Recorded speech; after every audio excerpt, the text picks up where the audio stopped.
বন্ধুরা, আমি জ্যোতি বলছি। আজকে আমি আপনাদের করে দেখাবো হলো লেবু পুদিনার শরবত।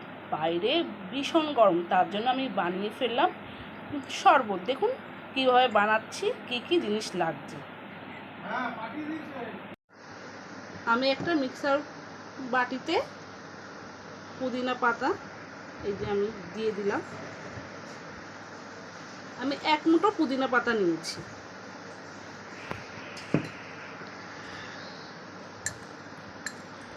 বিট লবণ দিয়ে দিলাম 2 চামচ, চিনিও দিয়ে দিলাম আমি 2 চামচ,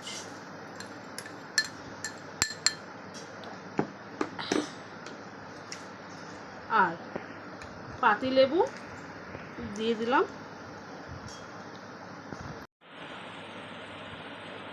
আমি 2টো পাতিলেবু নিয়েছি এখানে।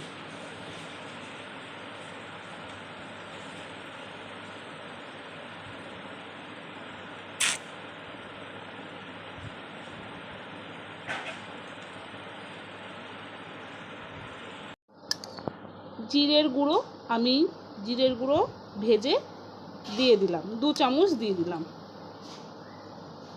ভাজা জিরের গুঁড়ো। আর দিয়ে দিলাম সঙ্গে বরফ। আমি বরফ দিয়ে দিলাম গ্লাসে। আর আমি দিয়ে দিলাম পুদিনা, যেটা আমি বানিয়েছি মিক্সারের মধ্যে পেস্ট করে রেখেছিলাম, সেটা আমি 2 চামচ একটা গ্লাসে দিয়ে দিলাম। আর দিয়ে দিলাম 2টো পুদিনা পাতা এরকম।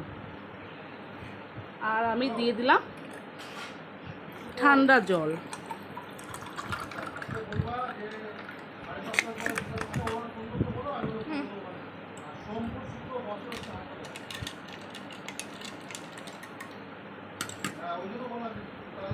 আজকের পর্যন্ত এই পর্যন্ত। অন্য কোনো দিন অন্য রেসিপির সঙ্গে দেখা হবে। সবাই ভালো থাকবেন, সুস্থ থাকবেন।